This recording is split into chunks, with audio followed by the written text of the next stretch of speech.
Chapter 16 Super Spies. The next day at school, Howard stood close to George.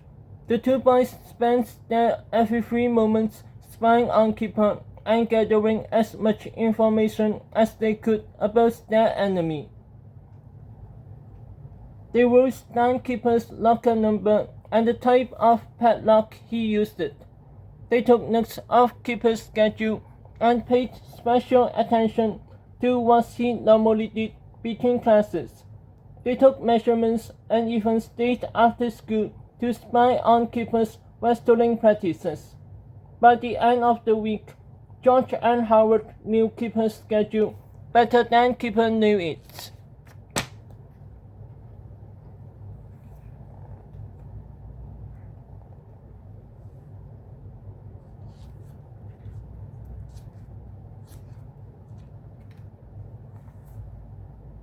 Keeper Crop was a creature of habits.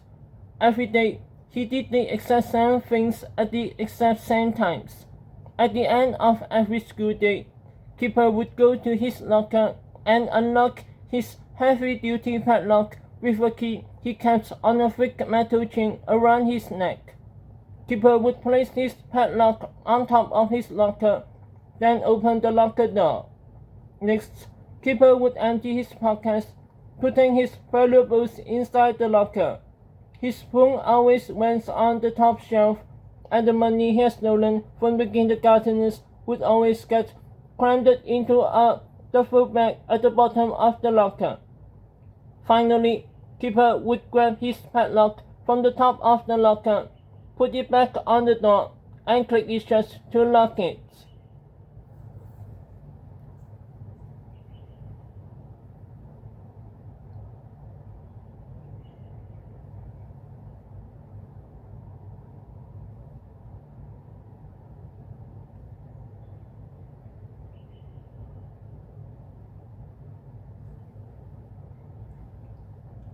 After one stolen practice, Keeper would go back to his locker and unlock it the very same way.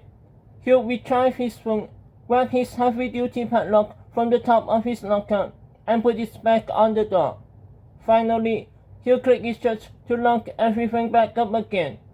Surprisingly, Keeper usually left all of his stolen money in his locker every night. Perhaps Keeper thought the money was safest in the locker. Nobody could open that locker without a key. Nobody but Keeper had the key, and Keeper never took the key off his neck, not even in the shower.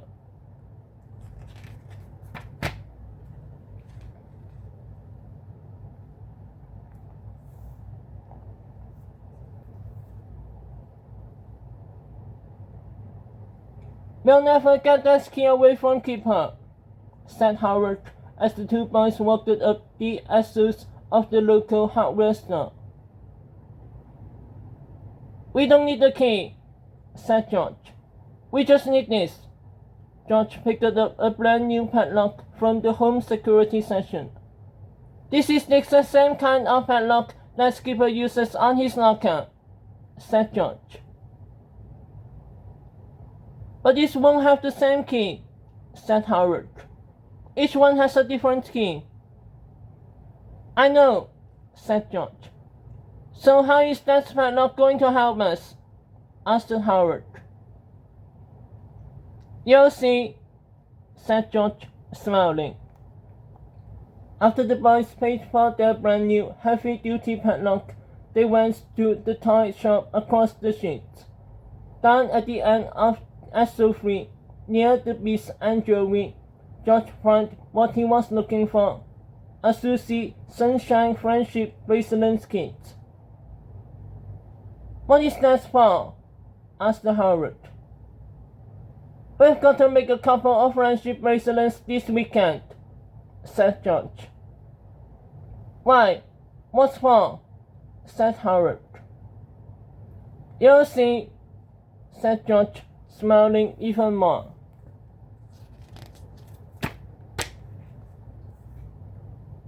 That weekend, George and Howard spent a lot of time drawing up plans and designing pranks that would help put an end to the bully situation at Jerome Horwitz Elementary School.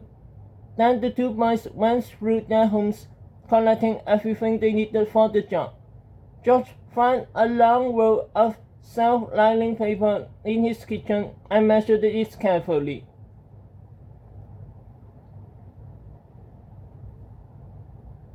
"Hey, Mom, can we have this?"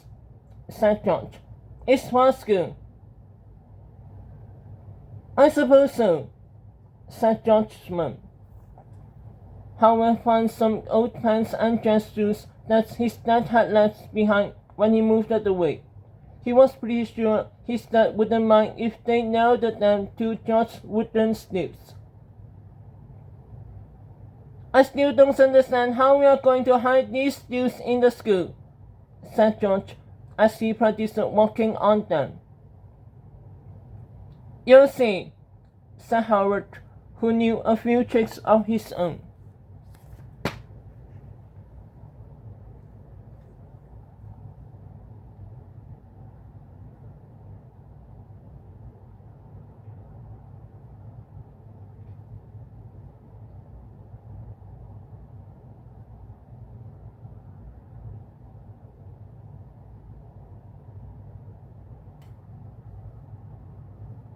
Chapter 17, Monday.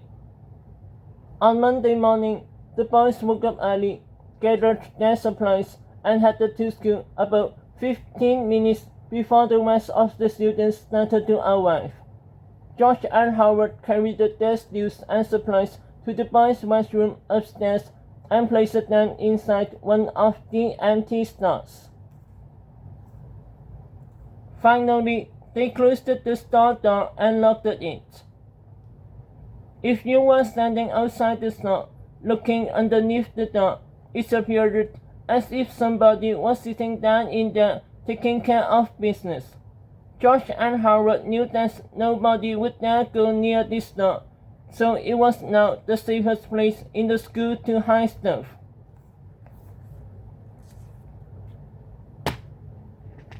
Soon, the students began arriving, and the day started pretty much like normal. Mr. Crab marched up and down the hallways, screaming and making children cry. Kipper and his creeps stole money and distributed waggies to the kindergarteners, and a general feeling of hopelessness and despair filled the morning air. At lunchtime, as usual, the downtrodden kindergarteners sat at their table with no food at all. Mr. Crab stormed up to the kindergarten table and started getting angry. "How come you kids never have any food at lunchtime?" he shouted. Said one kid. "We are on diets." "Oh," said Mr. Crab as he put his belts up over his giant stomach. "Well, good," he said. "It's important to stay fit and healthy like me." In the afternoon, George and Howard asked to be excused so they could use the restroom. They only had about 5 minutes to set things up, so they had to hurry.